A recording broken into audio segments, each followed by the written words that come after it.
Euh, alors, les autres, je leur demande de couper les sons pour qu'il n'y ait pas de parasites et qu'on puisse s'entendre.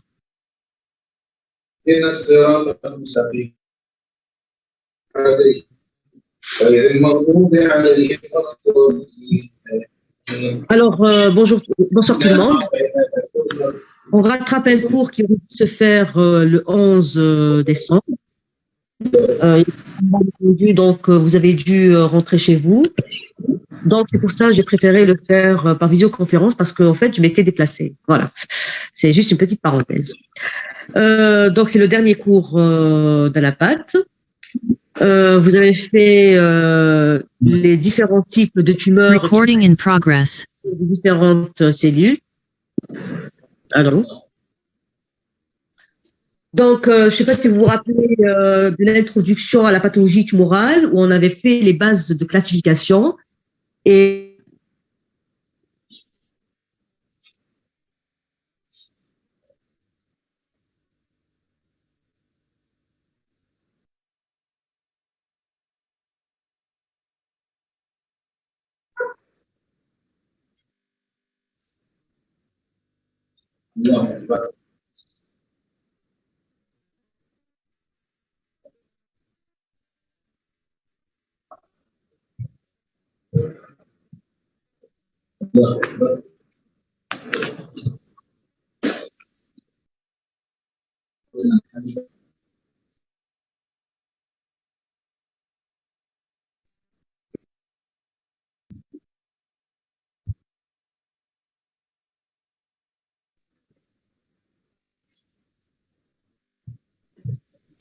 Madame, vous êtes là?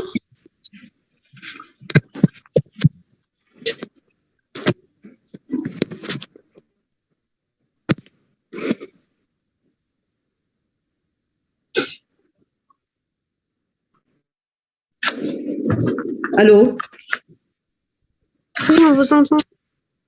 Oui, parce qu'il y a un peu de connexion apparemment. Je vous ai dit que dans la base de classification ou dans l'introduction à la pathologie tumorale, on avait abordé comment classer les tumeurs.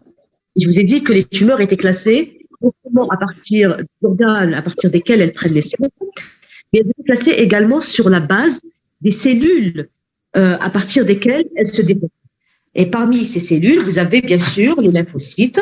À partir de ces lymphocytes, ces lymphocytes peuvent proliférer de manière anarchique et donner des masses tumorales qu'on va appeler les lymphes. Donc, la suivante, s'il vous plaît. Pour cela, on va suivre le cours suivant. On va le plan suivant. On va faire une petite introduction. La suivante, s'il vous plaît.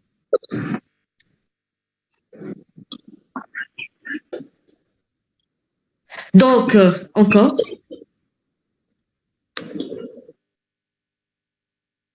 Donc, l'objectif de ce cours, c'est quoi? C'est de citer les différents types de lymphomes. Alors, je vais vous dire qu'il y a deux grands groupes de lymphomes. Vous avez les lymphomes non hodgkiniens. Vous avez le groupe de lymphomes hodgkiniens.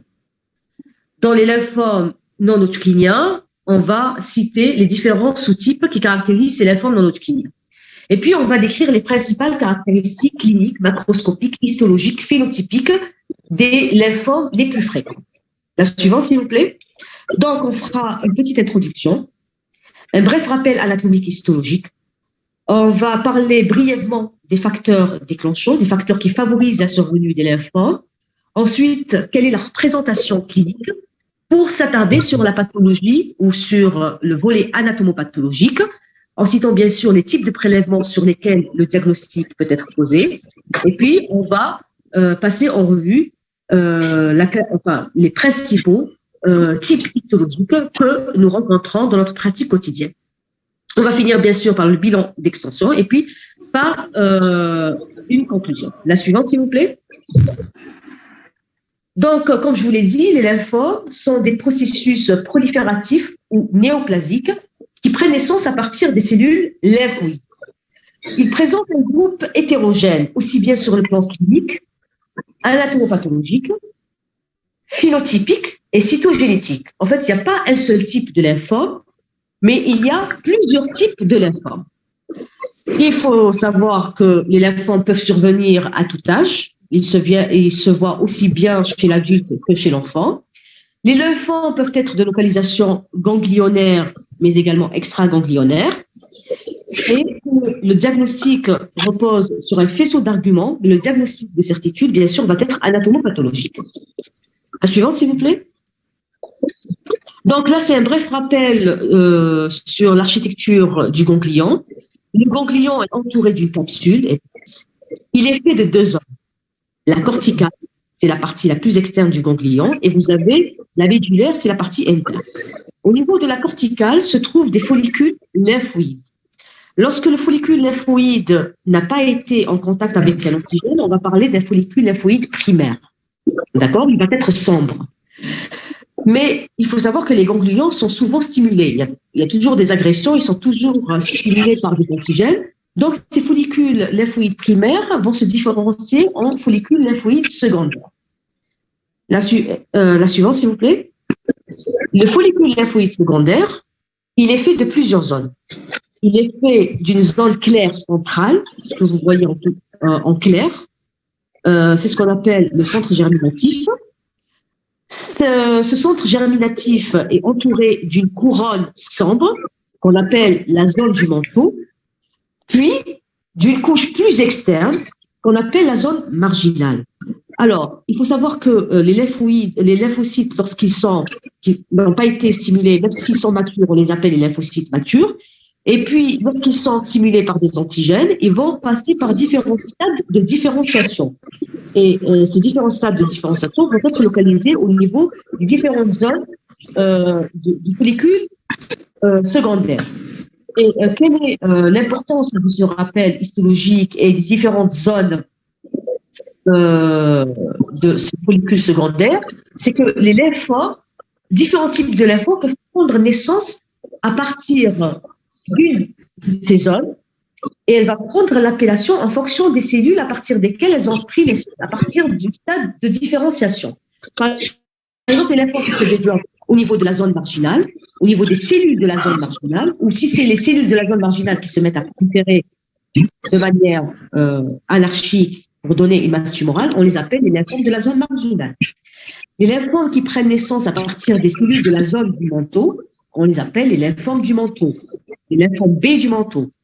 Les lymphomes qui prennent naissance à partir du centre germinatif, alors vous avez plusieurs types. Vous avez le lymphome B folliculaire, vous avez le lymphome B à grande cellule, vous avez le lymphome de Burkitt. D'accord? Donc c'est pour ça qu'on fait ce rappel histologique, parce que c'est en fonction de la cellule à partir de laquelle le lymphome s'est développé, qu'on va avoir l'appellation de ces lymphomes. Enfin, là, c'est brièvement, il y a encore plus compliqué que ça. D'accord? En fait, chaque type de lymphome se développe à partir d'une zone des follicules lymphoïdes. C'est pour ça qu'on fait ce rappel. La suivante, s'il vous plaît.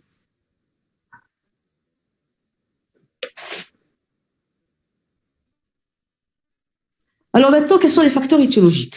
Brièvement, on peut avoir des facteurs environnementaux qui peuvent favoriser la survenue des lymphomes. Vous avez certaines pathologies auto-immunes également, par exemple la maladie cœliaque. La maladie cœliaque est associée au développement des lymphomes T au niveau intestinal. Vous avez, par exemple, au niveau thyroïdien, la pathologie auto-immune qui est la thyroïdite d'Hashimoto. Elle est associée au développement de lymphomes de la zone marginale.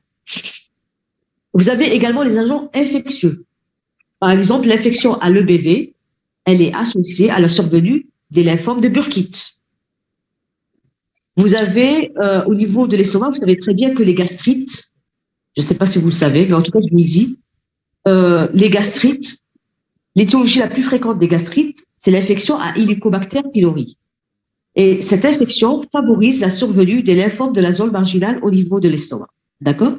Et puis, le plus souvent, l'étiologie des pathologies. La suivante, s'il vous plaît. Alors, quelle est la présentation clinique? Alors, je vous ai dit que les lymphomes peuvent être de localisation ganglionnaire ou alors de localisation extraganglionnaire. Si les lymphomes sont de localisation ganglionnaire, il va y avoir bien sûr des adénopathies. Et là, en fonction de l'aire ganglionnaire qui est touchée par ce lymphome, on peut avoir des adénopathies soit superficielles. Les superficielles peuvent être de localisation cervicale, axillaire par exemple, ou alors des adénopathies plus profondes, par exemple au niveau médiastinal ou au niveau abdominal. Là, c'est lorsqu'elles sont de localisation ganglionnaire. Les lymphomes peuvent être de localisation extraganglionnaire. Et s'ils sont de localisation extraganglionnaire, dans ce cas-là, la symptomatologie va dépendre de l'organe à partir où le lymphome s'est développé. D'accord. Certains lymphomes, alors, dans ce cas-là, ça se présente bien sûr sous forme de masse. Et dans certains cas, on peut avoir des cellules circulantes dans le sang. Et là, on va parler de leucémie. C'est-à-dire, non seulement nous avons un lymphome, mais c'est les leucémies. C'est généralement le lymphome qui se développe à partir des cellules lymphoïdes immatures. Dans ce cas-là, on va parler de lymphome lymphoblastique / leucémie. D'accord? C'est clair?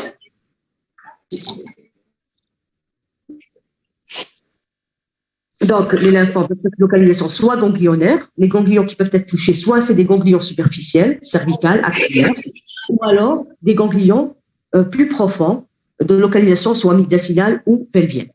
Lorsqu'elle ne touche pas les ganglions, elle touche les organes. La symptomatologie, bien sûr, lorsqu'elle touche les organes, elle va se présenter sous forme de masse au niveau de l'organe en question. Et la symptomatologie ou la manifestation clinique va dépendre de l'organe à partir duquel ce lymphome s'est développé. Et je vous ai dit, il y a certains lymphomes, ce sont les lymphomes qui prennent naissance à partir des lymphocytes immatures, les lymphomes lymphoblastiques, peuvent être associés à des leucémies. C'est quoi la leucémie? C'est lorsqu'il y a les cellules malignes circulantes dans le sang. En plus des manifestations ganglionnaires ou alors des manifestations en rapport avec l'organe à partir duquel elles ont pris naissance, on a des manifestations d'ordre général, à type d'asthénie, d'anorexie ou de sueur nocturne. La suivante, s'il vous plaît. Alors, le diagnostic de certitude, il faut savoir que le diagnostic de lymphome peut être suspecté cliniquement, mais la certitude est apportée par les anatomopathologistes. Alors, sur quel type de prélèvement on peut poser le diagnostic de lymphome? Si le lymphome est de localisation ganglionnaire, le diagnostic va être posé sur le ganglion en question. Et l'idéal, c'est d'avoir l'exérèse de la totalité du ganglion, parce qu'il est très difficile de poser un diagnostic sur de petites biopsies. Maintenant, lorsque le ganglion est superficiel, on peut faire l'exérèse. Mais lorsque le ganglion qui est touché par ce lymphome est de localisation profonde, c'est-à-dire, par exemple, c'est un ganglion médiastinal ou un ganglion au niveau de l'abdomen, là, il est difficile d'obtenir la totalité du ganglion. Dans ce cas-là, on est obligé de se contenter de la biopsie de ce ganglion. Donc, s'il est de localisation ganglionnaire, le diagnostic va être posé sur exérèse ganglionnaire si le ganglion est superficiel, ou alors sur biopsie si il est de localisation profonde. Si le lymphome est de localisation extraganglionnaire, le diagnostic va être posé sur la biopsie qu'on va effectuer au niveau de l'organe touché. Alors, quelles sont les conditions? Il faudrait bien sûr, comme je vous ai dit, pour le ganglion, que l'exérèse soit totale. La fixation doit être adéquate, c'est-à-dire dans un volume suffisant de formol et pendant une durée suffisante. Pourquoi? Parce que s'il y a une hypofixation, si les biopsies ou les biopsies exérèses ne sont pas bien fixées, il va y avoir une autolyse des cellules et de ce fait, les sites antigéniques vont être détruits. Dans ce cas-là, le diagnostic morphologique va être très difficile et le diagnostic phénotypique, on ne pourra pas savoir quel type de lymphome il s'agit. C'est pour ça que la fixation doit être de bonne qualité pour que les sites antigéniques ne soient pas détruits et que l'on puisse poser le diagnostic. La suivante, s'il vous plaît.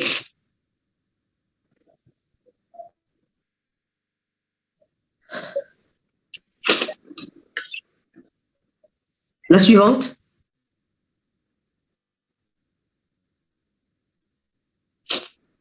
Alors, je vais revenir sur la morphologie, l'immunohistochimie, etc.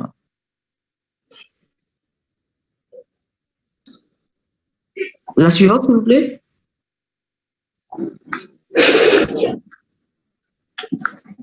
Allô, allô.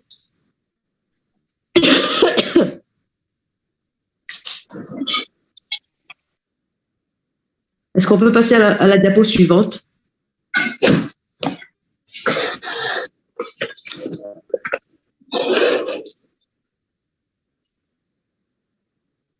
Allô? On est passé sur plusieurs diapos suivantes, madame.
Docteur, on ne vous entend pas. Donc...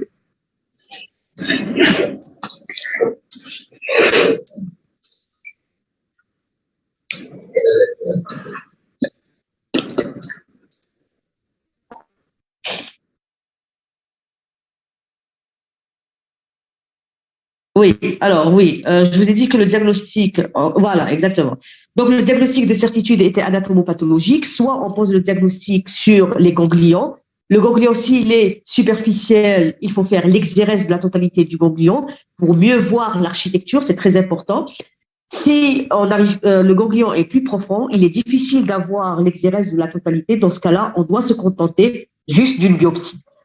Maintenant, si le lymphome est de localisation extraganglionnaire, on effectue des biopsies au niveau de l'organe à partir duquel le lymphome s'est développé. Je vous ai dit que la fixation doit être de bonne qualité pour éviter que les cellules ne se détruisent et de ce fait une destruction des sites antigéniques.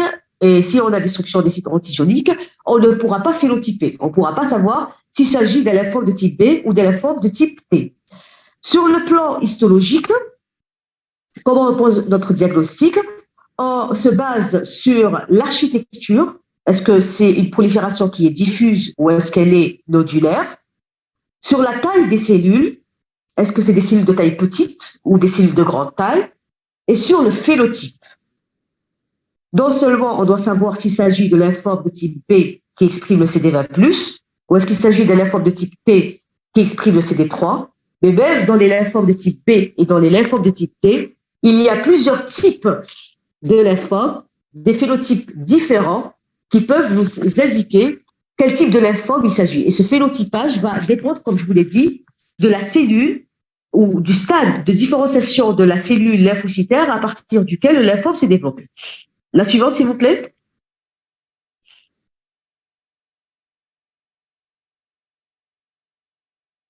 Donc là, c'est juste un schéma récapitulatif du follicule lymphoïde secondaire avec son centre clair germinatif, la zone du manteau, comme je vous l'ai dit tout à l'heure, et la zone la plus externe, la zone germinale. Et je vous ai dit, à partir de chacune de ces zones, un lymphome peut se développer. En fait, lorsque je vous parle du follicule lymphoïde, c'est généralement les lymphomes de type B, hein, d'accord? Parce qu'en dehors des follicules, c'est les lymphomes de type T, d'accord? Le lymphome de type T ne va pas prendre naissance à partir du centre germinatif ou à partir des... de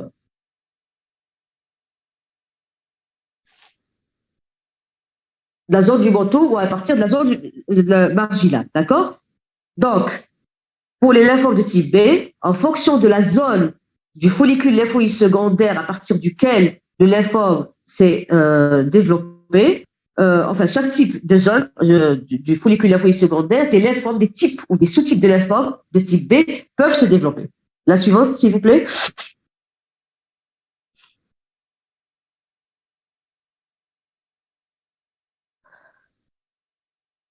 Encore.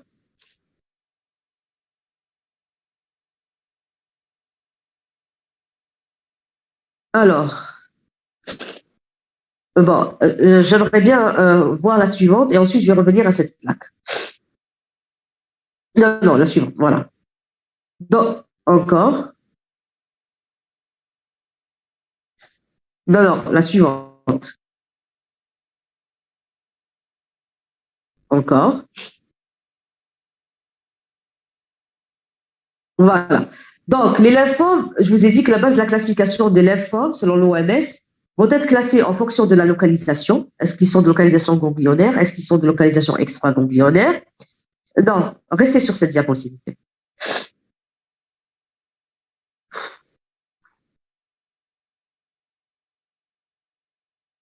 Non, non, revenez à la diapo précédente. C'est dur. Non, non, non. Ah, voilà, exactement.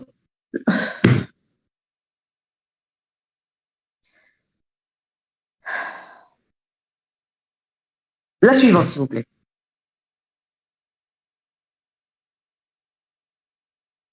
Encore, encore.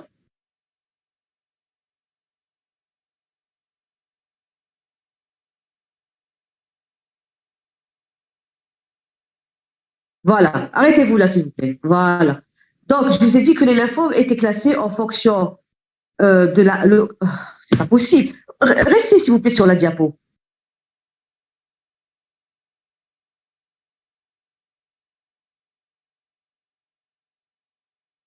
Non, pas celle-là. Voilà, arrêtez-vous là. Très bien. Donc, je vous ai dit que les lymphomes étaient classés en fonction de la localisation à partir desquelles ils prennent naissance. Est-ce qu'ils sont de localisation ganglionnaire ou extraganglionnaire? En fonction de la taille des cellules. Est-ce qu'il s'agit de lymphomes à petites cellules ou de lymphomes à grandes cellules? En fonction de l'architecture. Est-ce que l'architecture est diffuse ou nodulaire? En fonction du phénotypage. Est-ce qu'il s'agit de lymphome de type B, de lymphome de type T? Euh, En fonction de la présence ou non d'anomalies moléculaires. Et il faut savoir que les lymphomes B sont beaucoup plus fréquents. Ils représentent 80% de l'ensemble des lymphomes non hodgkiniens. Les lymphomes de type T sont plus rares. Je vous ai dit que les lymphomes pouvaient être de localisation ganglionnaire ou extra-ganglionnaire et que si on avait des cellules circulantes dans le sang, on va parler de leucémie. D'accord? La suivante, s'il vous plaît.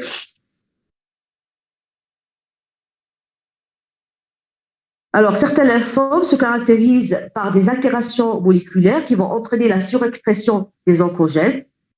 Donc, par exemple, la translocation 14-18, elle est associée au lymphome folliculaire. Le lymphome de Burkitt, il est associé à une translocation 8-14 à l'origine de la surexpression de l'oncogène sémique. D'accord? Et tout ça, ces oncogènes vont avoir une traduction immunohistochimique. On peut les mettre en évidence le plus souvent par immunohistochimie. La suivante, s'il vous plaît. Alors, on va commencer par les lymphomes de type B. Pour ce qui est des lymphomes de type B, ils sont classés en deux grands chapitres. Est-ce qu'ils ont pris naissance à partir des lymphocytes B immatures ou est-ce qu'ils ont pris naissance à partir des lymphocytes B matures? La suivante. Ceux qui prennent naissance, la suivante, s'il vous plaît. Ceux qui prennent naissance à partir des lymphocytes B immatures, on les appelle les lymphomes lymphoblastiques. Non, non. Revenez sur la précédente. Voilà. Les lymphomes lymphoblastiques, ou alors les lymphomes lymphoblastiques, s'ils sont localisés, ils se présentent uniquement sous forme de masse, on va parler de lymphome lymphoblastique. S'il y a des cellules circulantes dans le sang, on va parler de lymphome lymphoblastique / leucémie. Alors, ils sont localisés au niveau de la moelle osseuse, du sang, du ganglion, de la peau ou de l'os. Ils sont plus fréquents chez l'enfant et se présentent cliniquement par un syndrome tumoral lorsqu'ils touchent bien sûr les ganglions. Il s'agit de prolifération qui est généralement d'architecture diffuse, c'est-à-dire c'est des nappes de cellules lymphoïdes qui sont de taille petite ou moyenne, avec une chromatine qui est fine, un nucléole qui est petit et un index mitotique qui est très élevé. Et ces lymphomes se caractérisent par un immunophénotypage qui est l'expression bien sûr des marqueurs des lymphomes, des lymphocytes B, le CD20 et CD79 alpha, l'expression de CD10+, et surtout l'expression de l'antigène de l'immaturité qui est le TDT. l'expression du TDT nous oriente vers le diagnostic des lymphomes lymphoblastiques. D'accord? Donc, le lymphome de type B est classé selon s'il prend l'essence à partir des lymphocytes B immatures, on va parler de lymphome lymphoblastique. Et vous avez les lymphomes qui prennent l'essence à partir des lymphocytes B matures. Il y a plusieurs sous-types histologiques. Le lymphome lymphoblastique B touche généralement l'enfant. Il se caractérise par un syndrome tumoral, c'est-à-dire généralement la présence d'adénopathie périphérique. Plus, on peut trouver des cellules tumorales dans la moelle osseuse, dans le sang, et dans ce cas-là, il s'agit de leucémie. Sur le plan histologique, l'architecture va être diffuse. Les cellules sont de taille petite ou moyenne, la chromatine est fine, le nucléole est petit, et ces lymphomes expriment les antigènes des lymphocytes B, c'est-à-dire le CD20 et CD79 alpha. Lorsqu'un lymphome est CD20+, il s'agit d'un lymphome de type B. D'accord? Maintenant, si ce lymphome exprime le TDT, il s'agit d'un lymphome lymphoblastique. Le TDT permet de nous orienter vers les lymphomes lymphocytaires B immatures. La suivante, s'il vous plaît. Maintenant, les lymphomes matures, qui prennent naissance à partir des cellules B matures. En fonction de la taille des cellules, vous avez les lymphomes B matures à petites cellules et vous avez les lymphomes B matures à grandes cellules. Les lymphomes à petites cellules ou à grandes cellules. Alors, pour dire à petites cellules, lorsque la taille de la cellule tumorale est inférieure à 3 fois la taille du lymphocyte. Si elle est supérieure à 3 fois la taille du lymphocyte, on va parler de lymphome à grande cellule. D'accord? Dans les lymphomes B matures à petites cellules, il y a plusieurs sous-types. Je vous ai dit, en fonction de la zone du follicule lymphoïde à partir duquel elles ont pris naissance. Alors, par exemple, vous avez le lymphome lymphocytique. Le lymphome lymphocytique prend naissance à partir des cellules B matures naïves, c'est-à-dire elles n'ont pas été encore stimulées. Et puis, elles ont, ces lymphocytes B matures, elles ont des antigènes qui sont exprimés à leur surface. Et c'est les mêmes que nous allons retrouver dans le lymphome lymphocytique. Vous avez le lymphome folliculaire, il va prendre naissance à partir du centre clair germinatif du follicule lymphoïde. Vous avez le lymphome de la zone du manteau ou à cellules du manteau, ce sont des lymphomes qui prennent naissance à partir des cellules de la zone du manteau. Ils ont leur phénotype particulier en fonction qui rappelle le phénotype de la cellule de la zone du manteau. Et vous avez les lymphomes de la zone marginale. Ce sont des lymphomes qui prennent naissance à partir des cellules de la zone marginale du follicule lymphoïde secondaire. La suivante, s'il vous plaît. Alors, le lymphome lymphocytique. La suivante, s'il vous plaît. La suivante.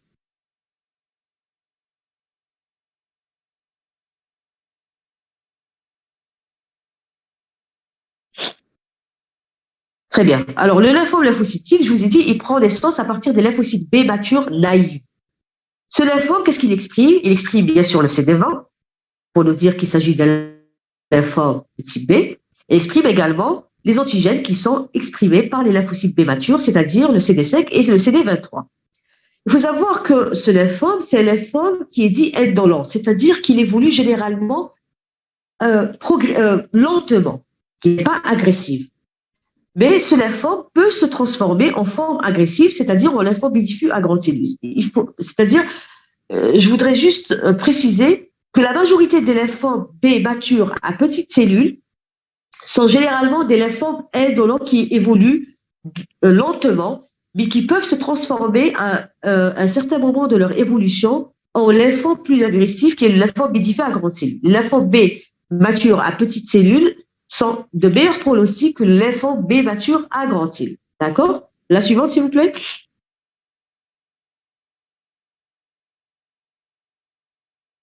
Le lymphome folliculaire. Allez. Alors, pour ce qui est du lymphome folliculaire, comme je vous l'ai dit, c'est un lymphome qui prend naissance à partir des cellules de la zone marginale. Ce lymphome va être fait de cellules centrocytes et de grandes cellules centroblastiques. Qu'est-ce qu'il exprime? Il exprime le CD20, comme tous les autres lymphomes de type B, mais il exprime également les antigènes qui sont exprimés par les cellules du centre germinatif, qui est le CD10 et le BCL6. Il se caractérise sur le plan cytogénétique par une translocation 14-18 à l'origine de la surexpression de la protéine anti-apoptotique, le BCL2. Ce lymphome, comme le lymphome B, il est de bon pronostic, il évolue lentement, mais à un certain moment de l'évolution, il peut se transformer en lymphome B diffus à grande cellule. La suivante, s'il vous plaît. Recording in progress.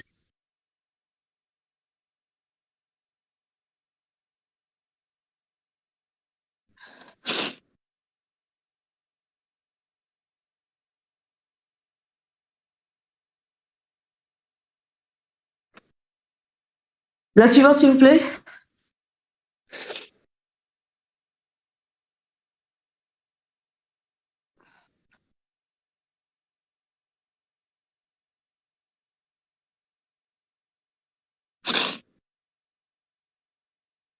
Allô, allô.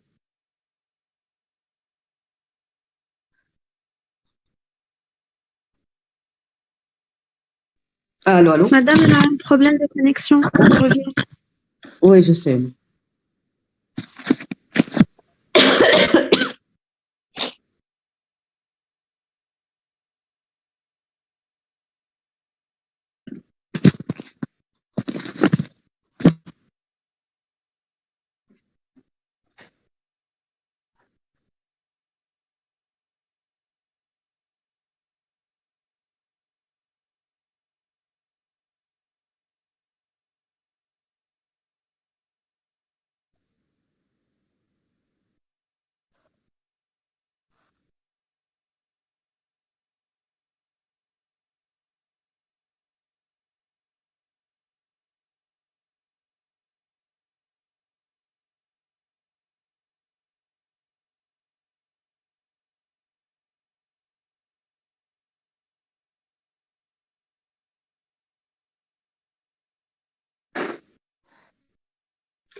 Vous arrivez à voir le diapo ou non? Le diapo, c'est bon, oui. Revenez, s'il vous plaît, juste au lymphome folliculaire. Je pense qu'on a terminé avec le lymphome folliculaire. Je vais aborder brièvement les différents sous-types histologiques, d'accord, pour ne pas trop vous encombrer.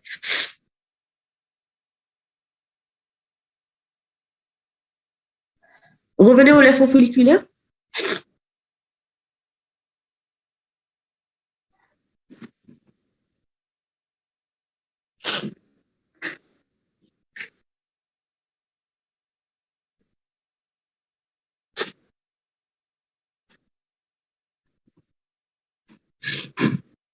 Allô?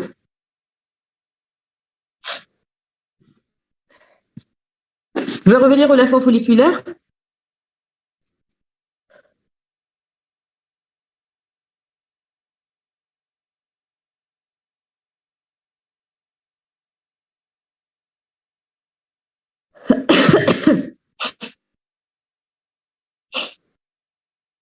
Je sais que c'est difficile. Recording stopped.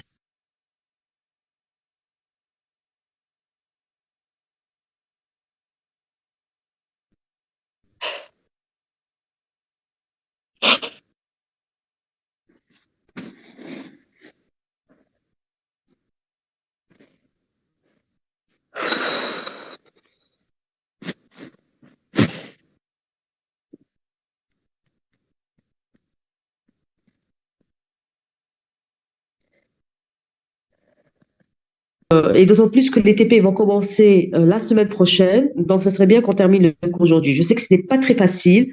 C'est les jeudis soirs. La connexion est très mauvaise. On va essayer d'être un petit peu patient. D'accord? Alors, on a terminé avec le lymphome folliculaire. Là, c'est le lymphome. Vous m'entendez? Oui, on vous entend, docteur. D'accord. Alors, ensuite, vous avez le lymphome de la zone du manteau. Comme je vous l'ai dit, ce sont des lymphomes qui prennent naissance à partir des cellules de la zone du manteau. C'est un lymphome également qui est à petite cellule B. Il est de phénotype B, il est à petite cellule, mais il est de plus mauvais pronostic que les autres lymphomes à petite cellule B. Je vous ai dit que tous les lymphomes à petite cellule B sont généralement de bons pronostics. Le seul truc, c'est qu'ils risquent d'évoluer ou ils risquent de se transformer à un moment de leur évolution en lymphome plus agressif qui est le lymphome B diffus à grande cellule. Le lymphome du manteau, il est de plus mauvais pronostic que les autres lymphomes à petite cellule B. Il a également, donc je vous ai dit qu'il prend naissance à partir des cellules de la zone du manteau, du follicule lymphoïde secondaire. Il se caractérise par une translocation 11-14 qui est à l'origine de la surexpression de l'oncogène cycline D1 et cette cycline D1 va être exprimée en immunohistochimie. D'accord? Sur le plan immunophénotypage ou sur le plan immunohistochimique, les cellules expriment non seulement le CD20 du lymphome B, mais elles expriment également la cycline D1. Cette cycline D1 nous donne le diagnostic de certitude du lymphome du menton. Pour ce qui est de localisation, ils peuvent être de localisation soit ganglionnaire, soit extraganglionnaire, au niveau de la rade, de la moelle osseuse ou au niveau gastro-intestinal. La suivante, s'il vous plaît.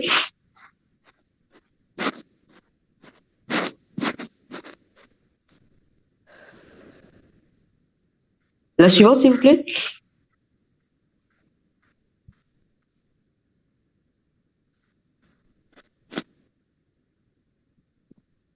Allô, allô. Recording stopped.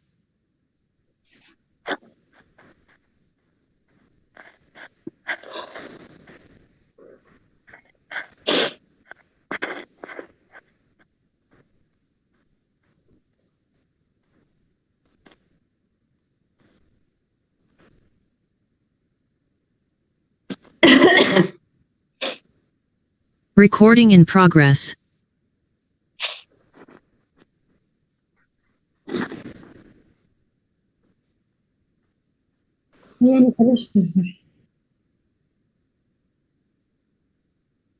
La suivante, s'il vous plaît. Après le lymphome du menton, vous avez le lymphome de la zone marginale.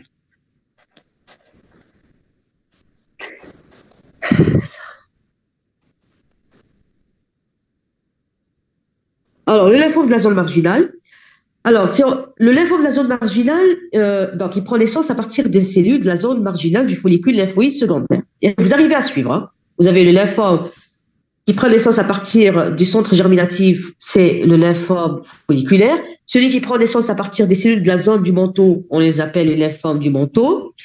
Vous avez les lymphomes qui prennent naissance à partir de la zone marginale du follicule lymphoïde secondaire, on va les appeler les lymphomes de la zone marginale. Maintenant, s'ils sont de localisation ganglionnaire, on les appelle les lymphomes de la zone marginale, mais vous avez également les lymphomes de la zone marginale qui se développent en extraganglionnaire. Où est-ce qu'ils vont se développer? Ils vont se développer au niveau des organes où on peut rencontrer le tissu lymphoïde. D'accord? Par exemple, et là, on va l'appeler, il va pas prendre le nom de lymphome de la zone marginale, il va prendre l'appellation de lymphome de type MALT. C'est-à-dire, c'est un lymphome qui est associé, le MALT, ce sont les tissus lymphoïdes associés aux muqueuses. Vous arrivez à suivre ou non? C'est beaucoup d'informations. Est-ce que c'est clair?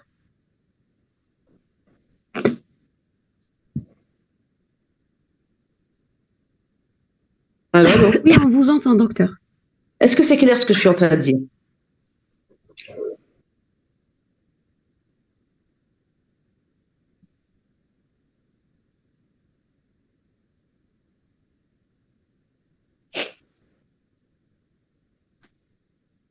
Je reprends. Le lymphome de la zone marginale, c'est le lymphome qui prend naissance à partir des cellules de la zone marginale. D'accord? Du follicule lymphoïde secondaire. Si ce lymphome s'est développé au niveau du ganglion, on l'appelle lymphome de la zone marginale. Ce même type de lymphome peut être de localisation Recording stopped. Il va peut-être de localisation extraganglionnaire. Et là, Recording in progress. Au niveau des organes où on peut rencontrer les tissus lymphoïdes. Par exemple, au niveau des glandes lacrymales, au niveau de l'estomac, au niveau de la thyroïde. Ce sont certaines situations particulières. Je vous ai dit que les gastrites, l'étiologie la plus fréquente était l'Helicobacter pylori. L'Helicobacter pylori, elle va entraîner une gastrite. Est-ce que vous êtes connecté? Est-ce que vous entendez, même s'il n'y a pas l'image?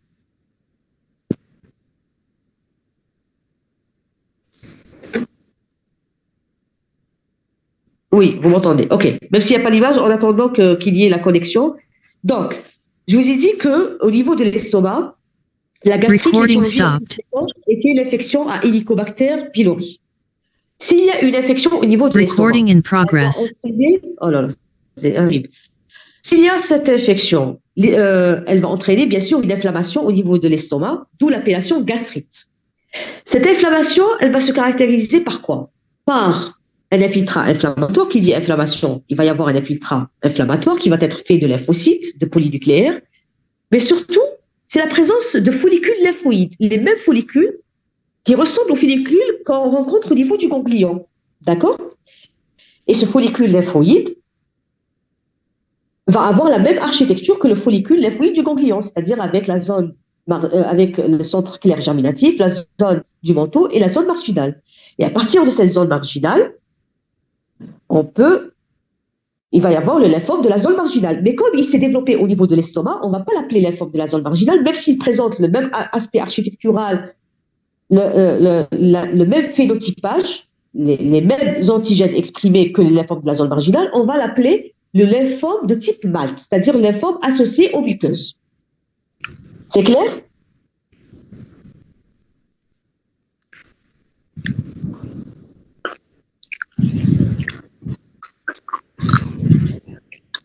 D'accord?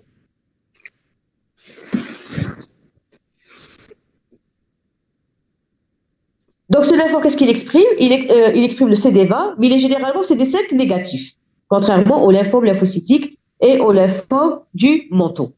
Donc là, sur cette photo, la photo de gauche, vous avez une muqueuse, ce que vous voyez à l'hématine éosine. L'hématine éosine, c'est la première photo qui est à gauche. C'est la muqueuse gastrique. On reconnaît quelques glandes de l'estomac. En fait, les glandes de l'estomac ont été détruites par cet infiltrat lymphocytaire diffus qui est fait de cellules de taille petite. C'est le lymphome de type MALT. D'accord? Qu'est-ce qui se caractérise? Le type de cellules, ce sont des cellules qui ressemblent aux centrocytes. On les appelle les cellules centrocytes-like. Et puis, elles ont tendance à grignoter les glandes. Elles vont donner les lésions lymphoépithéliales. Ce qu'on appelle les lésions lymphoépithéliales, ce sont des lymphocytes qui grignotent les glandes. Elles sont généralement, lorsqu'on trouve un nid de 3 lymphocytes qui grignotent les glandes, on va parler de lésions lymphoépithéliales. D'accord? Et l'étiologie, c'est l'Helicobacter pylori que vous voyez sur la photo de droite. Au Giemsa, regardez, vous avez une lumière entourée par des cellules de la glande de l'estomac, et à l'intérieur de cette lumière, remarquez la présence de petits bâtonnets. C'est l'Helicobacter pylori qui est la cause du développement de lymphome de type MALT au niveau de l'estomac. Le lymphome de type MALT peut s'observer également, par exemple, au niveau de la thyroïde, et il se voit dans la thyroïdite d'Hashimoto. D'accord? C'est bon?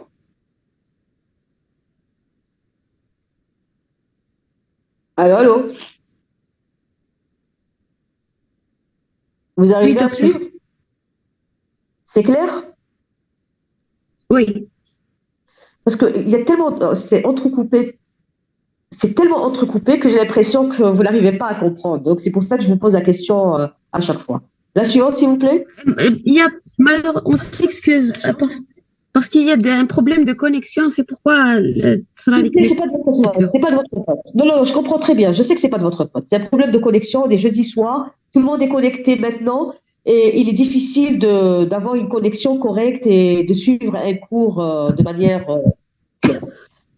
Donc, on a fini avec les lymphomes à petites Merci, docteur. cellules. Là, on va aborder les lymphomes à grandes cellules. Je vous ai dit que les lymphomes à grandes cellules, par définition, ce sont des lymphomes qui sont faits de cellules dont la taille est supérieure à 3 fois la taille du lymphocyte. Alors, vous avez le lymphome B diffus à grandes cellules. Comme le nom l'indique, c'est un lymphome de type B, donc il exprime le CD20. Les cellules sont de grande taille, à grandes cellules, supérieure à 3 fois la taille du lymphocyte. Il est diffus parce que l'architecture est diffuse. Ce n'est pas une architecture nodulaire ou folliculaire ou quoi que ce soit. Donc, ce lymphome B diffus à grandes cellules, il peut soit se développer sur un lymphome B à petites cellules. Je vous ai dit que les lymphomes B à petites cellules sont généralement de bons pronostics. Ils évoluent lentement, mais à un certain moment de leur évolution, ils peuvent se transformer en lymphome B diffus à grande cellule. Donc, le lymphome B diffus à grande cellule, soit il s'est développé à partir de ces lymphomes à petite cellule, soit il est d'emblée un lymphome B diffus à grande cellule. C'est-à-dire, il n'y a pas eu de lymphome à petite cellule, d'emblée, vous avez le lymphome B diffus à grande cellule. C'est le lymphome qui est plus agressif, qui est de plus mauvais pronostic que les lymphomes à petite cellule, et qui se caractérise par la prolifération de cellules type centroblastique, type immunoblastique, ou de cellules pléomorphes. Alors, les cellules centroblastiques ou immunoblastiques, regardez la photo du milieu. Si vous agrandissez chacun sur votre écran, vous avez des noyaux. Alors, les cellules, elles sont faites de quoi? Elles sont faites des noyaux qui est rond, il est bleu, d'accord, entouré d'un cytoplasme qui est rose et eosinophile. Donc, vous regardez ce qui est bleu, ce qui est rond. Ou alors, moins rond, parce qu'il y a des variétés, vous avez des types. Alors, celles qui ont les noyaux qui ont un nucléole au centre, le nucléole au centre, c'est un rond plus petit que le plus grand rond. Vous arrivez à voir? Est-ce que la déléguée peut nous montrer c'est quoi un noyau? Si elle peut faire ce petit effort avec la flèche. Docteur, la déléguée n'a pas pu rentrer une autre fois. Elle a un problème de connexion. D'accord, mais qui est en train de faire le partage de connexion? C'est moi qui est en train de faire la réunion. D'accord, très bien. Donc, si vous êtes en train de faire le partage de connexion, est-ce que vous pouvez essayer de faire l'effort de montrer c'est quoi le noyau avec la flèche? Est-ce que vous avez reconnu le noyau?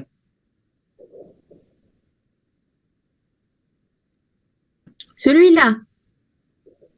Attendez. Oui. Attendez. Remontrez, s'il vous plaît.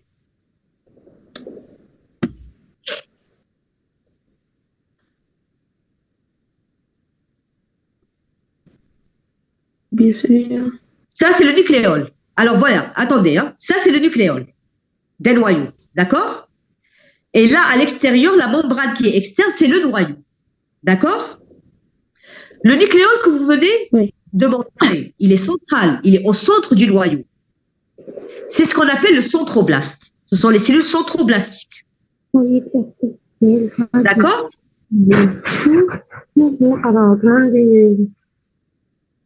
Remontrez le nucléole, s'il vous plaît.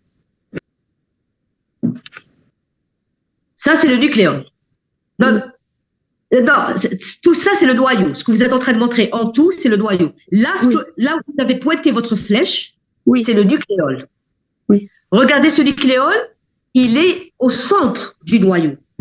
C'est ce qu'on appelle le centroblaste. Ça, voilà, le nucléole est au centre du noyau, c'est le centroblaste. Remontez un peu plus haut, s'il vous plaît, le noyau qui se trouve juste au-dessus. Au-dessus, à gauche. La cellule du haut. Non, pas celle-là. Voilà, celui-là. Là, c'est un autre noyau. Mais vous avez 3 nucléoles qui sont plaqués contre. Voilà, ils sont au nombre de 3, exactement, qui sont plaqués contre la membrane du noyau. On les appelle les immunoblastes. C'est ça, l'immunoblast. D'accord? Donc, le lymphome B diffus à grande cellule, regardez les cellules. Elles sont de grande taille. Il est fait de centroblastes et d'immunoblastes. Et il est d'architecture diffuse, c'est-à-dire c'est des nappes de cellules tumorales. C'est ce qu'on appelle le lymphome B diffus à grande cellule. D'accord? Il peut, comme je vous l'ai dit, soit être l'évolution des lymphomes à petite cellule. C'était au départ un lymphome à petite cellule qui évoluait doucement, lentement, gentiment, et un jour, il s'est transformé en lymphome B diffus à grande cellule. Soit il survient d'emblée sous forme de lymphome B diffus à grande cellule. D'accord? C'est bon? Oui, docteur, compris. Et je vous ai dit que c'était un lymphome très agressif. Il est de mauvais pronostic. Il prolifère énormément. Vous avez là, je vois sur la photo de gauche beaucoup d'images mitotiques. Essayez de pointer sur, voilà. Les mitoses, c'est là où vous voyez la chromatine en télophase. Je ne sais pas si vous les reconnaissez. Essayez de vous rappeler les chromatines en métaphase, comment elles sont. Voilà, exactement. Et voilà, d'accord? Vous avez déjà sur cette photo 2 images mitotiques. Donc, si sur un seul champ, vous avez déjà 2 images mitotiques, qu'est-ce que ça doit être? Si on doit balayer la lame, d'accord? Et le fait qu'il y ait beaucoup d'images de mitose serait un élément en faveur de l'agressivité du lymphome. D'accord? La suivante, s'il vous plaît. Et c'est lymphome bidifé à grande cellule, comme le nom l'indique, ils expriment le CD20. Un autre lymphome à grande cellule qui est de très mauvais pronostic, le lymphome de Burkitt. Alors, le lymphome de Burkitt, il est souvent associé à l'infection EBV.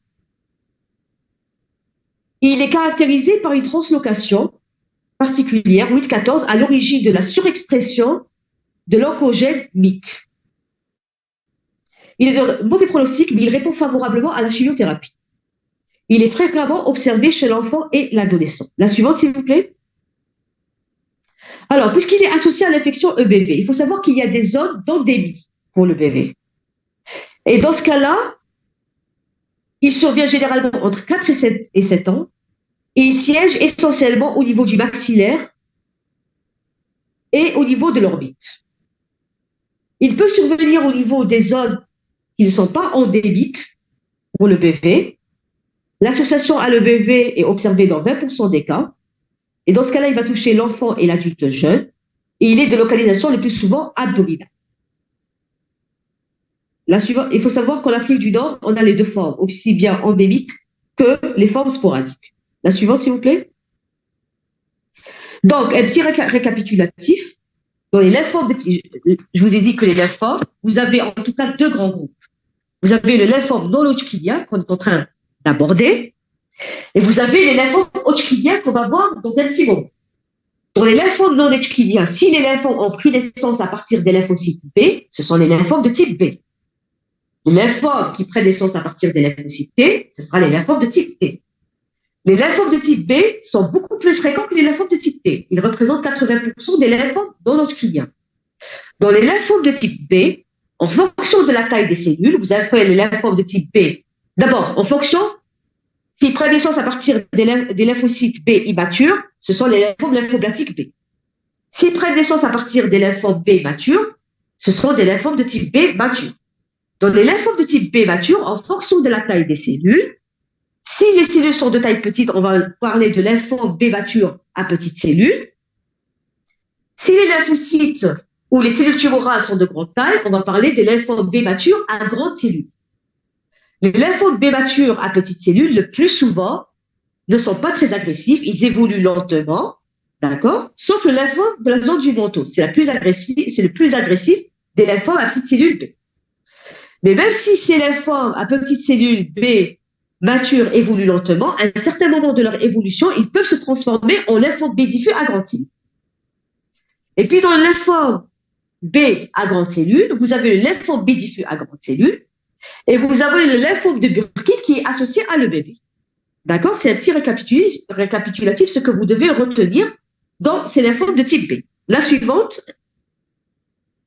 Alors, vous avez le lymphome T que nous allons survoler parce qu'il n'est pas très fréquent.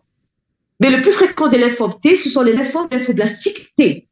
Comme il existe le lymphome lymphoblastique B, il existe aussi le lymphome lymphoblastique T / leucémie qui prend naissance à partir des lymphocytes T immatures. Alors, la forme lymphomateuse, elle se localise le plus souvent au niveau du médiastin. Elle prend naissance au niveau du thymus. C'est à ce niveau-là qu'a lieu la maturation des lymphocytes T. D'accord? Donc, c'est clair que les lymphomes lymphoblastiques T vont prendre naissance à partir du thymus.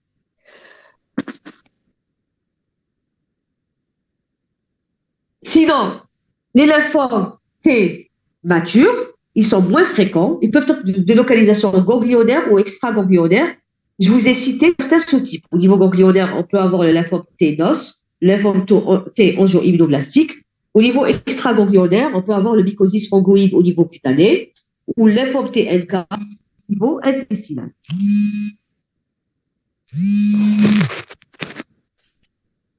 D'accord?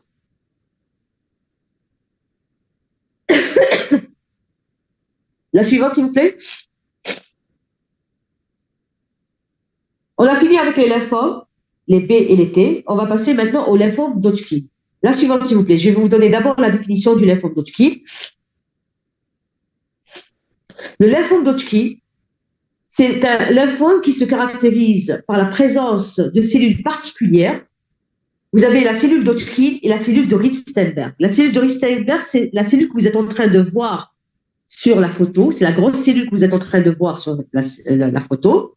Elle est dotée de 2 noyaux avec un nucléole très prononcé, très proéminent. Et ces 2 noyaux se font face. Ils donnent des images en miroir ou ce qu'on appelle œil de hibou. Et vous avez les cellules de Hodgkin. Les cellules de Hodgkin, elles peuvent être mononucléées, multinucléées, et elles sont dotées également d'un nucléole proéminent. Ces 2 types de cellules tumorales, donc la définition de lymphome d'Hodgkin, c'est la présence de ces 2 types de cellules tumorales qui vont se disposer sur un fond granulomateux riche en polynucléaires. Un fond granulomateux, un fond fait d'éléments inflammatoires non tumoraux. D'accord? La définition de lymphome d'Hodgkin, c'est la présence de cellules d'Hodgkin et de cellules de Rittenberg. Elles ont des caractéristiques morphologiques et ces 2 types de cellules se disposent sur un environnement inflammatoire non tumoral. Cet environnement inflammatoire, il va être fait de lymphocytes, de plasmocytes, de polynucléaires essentiellement éosinophiles, de cellules épithéliaux. D'accord? C'est clair pour la définition du lymphome d'Hodgkin?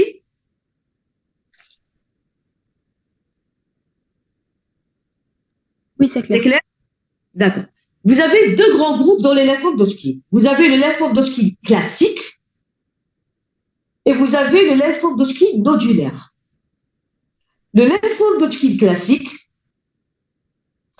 il existe 4 sous-types selon l'architecture et selon la prédominance de la population cellulaire. Est-ce qu'on a des cellules tumorales prédominantes ou est-ce qu'on a des éléments non tumoraux prédominants? La suivante, s'il vous plaît.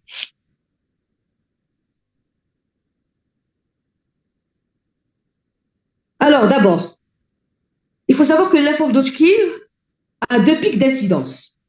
Il survient essentiellement... Non, revenez s'il vous plaît sur... Voilà. Non, c'est bon.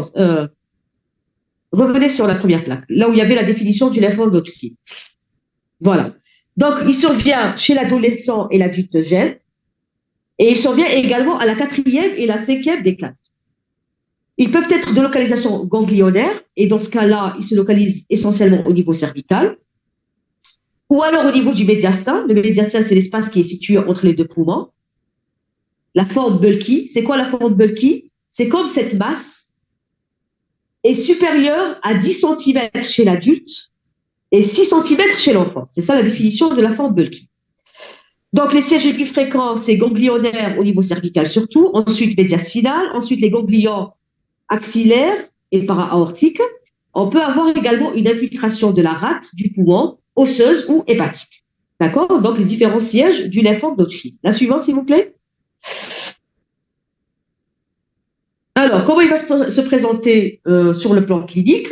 Il va se présenter soit par des adénopathies, s'il touche les ganglions, ou alors par une symptomatologie en rapport avec le volume de la masse tumorale s'il est au niveau du médiastin. Vous avez également une manifestation générale à type de fièvre, d'anorexie, de sueur nocturne et de prurite. Il est souvent associé à l'infection EBV. Sur le plan macroscopique, il présente le même aspect macroscopique que les autres types de lymphomes, c'est-à-dire c'est un aspect qui va être blanc, charnu, et il donne un aspect en chair de poisson. Ça ressemble à la chair de poisson. Et s'il s'agit d'un scléronodulaire, vous allez voir dans les sous-types histologiques, vous avez le scléronodulaire, c'est-à-dire c'est une architecture qui est faite de nodules qui sont découpés par des bandes de fibrose. Là, ça va avoir une traduction macroscopique. Il va y avoir un aspect scléronodulaire également sur le plan macroscopique. La suivante, s'il vous plaît. Donc, je vous ai dit qu'il y avait 2 grandes catégories de lymphome d'Hodgkin. Vous avez le lymphome d'Hodgkin classique, vous avez le lymphome d'Hodgkin nodulaire. Dans le lymphome d'Hodgkin classique, il y a 4 sous-types. Je vous ai dit selon l'architecture et selon la prédominance d'une des populations. Vous avez le lymphome riche en lymphocytes. Lorsque les cellules tumorales sont peu nombreuses, mais vous avez surtout les lymphocytes non tumoraux. Vous avez, quand je vous ai dit, le scléronodulaire. Le sclérome nodulaire, il est fait de nodules délimités par des bandes de fibrose. Et à l'intérieur de ces nodules, vous allez trouver les cellules tumorales et les cellules non tumorales. Vous avez les lymphomes à cellularité mixte, c'est-à-dire vous allez avoir autant de cellules tumorales que d'éléments inflammatoires non tumoraux. Et vous avez les lymphomes riches en cellules tumorales, c'est-à-dire la population cellulaire tumorale va être prédominante. La suivante, s'il vous plaît. Il faut savoir que ces cellules tumorales expriment deux marqueurs, le CD15 et le CD30.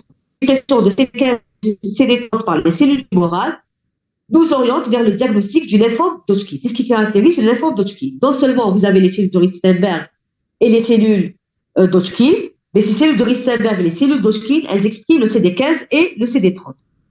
Ce que vous voyez là en marron, comment elles vont les exprimer?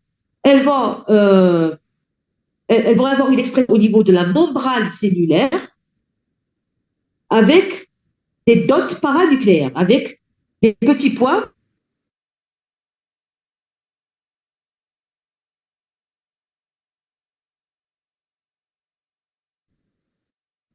nodulaires, lymphome d'Hodgkin nodulaire. Elle est caractérisée par de grandes cellules tumorales éparses, au sein d'une population lymphocytaire qui est prédominante. L'architecture, elle va être plus ou moins nodulaire. Elle est moins fréquente que les lymphomes d'Hodgkin classiques. Elles peuvent survenir en 30 et 50 ans et elles sont de localisation essentielle. D'accord? La suivante, s'il vous plaît. Donc, après avoir posé le diagnostic du lymphome, il faut faire bien sûr un bilan d'extension. Le lymphome, c'est comme tous les autres tumeurs malignes. Elles peuvent avoir d'autres localisations. Donc, il faut rechercher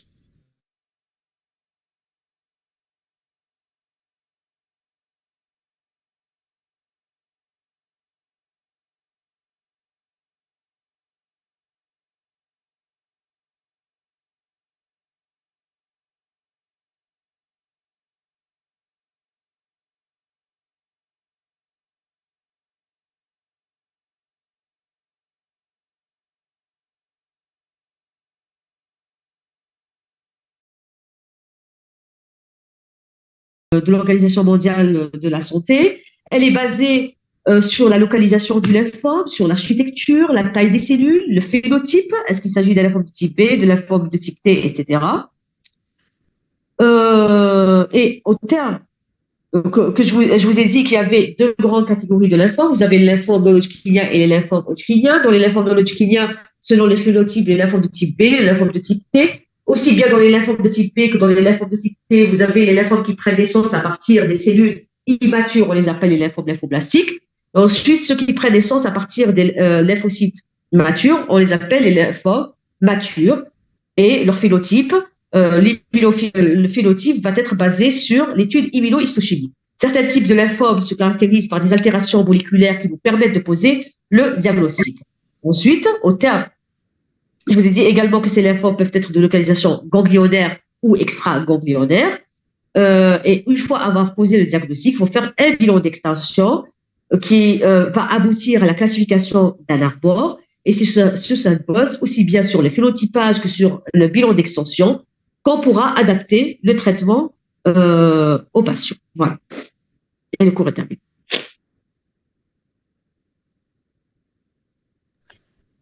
Merci beaucoup, madame. Je vous en prie. Je vous remercie également pour votre patience parce que là, ça n'a pas été évident. Je sais qu'il y a beaucoup qui nous ont quittés. Ils ont perdu patience. Oui, à cause de la connexion. Oui, exactement. Oui. Le Word, je vais essayer de vous l'envoyer d'ici dimanche. D'accord? D'accord. Voilà. Mais sinon, vous avez entre-temps la présentation. Ça va être exactement la même chose. Voilà. D'accord. Merci, docteur. D'accord, Bon merci week-end. beaucoup. Merci. Au revoir et bon week-end. Bon rétablissement. B, mais avec des cellules caractéristiques. Oui, enfin, alors, quand on vous dit que c'est lymphobe B, il n'exprime pas le CD20. Pour qu'on soit d'accord. Il prendrait naissance à partir des lymphocytes de type B. D'accord? Mais il n'exprime pas le CD20. D'accord? Il exprime le lymphocyte d'Hodgkin et le CD13 et le CD30. D'accord? Merci. Je vous en prie. Vous avez d'autres questions?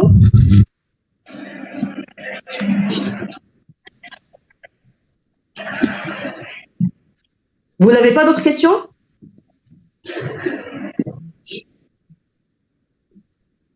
Allô, allô? C'est bon? Oui, normalement, c'est bon. Oui, normalement, il n'y a pas d'autres questions. Ok. Très bien. Merci Bon beaucoup. rétablissement, docteur. Merci. Au revoir. Bon courage. Merci.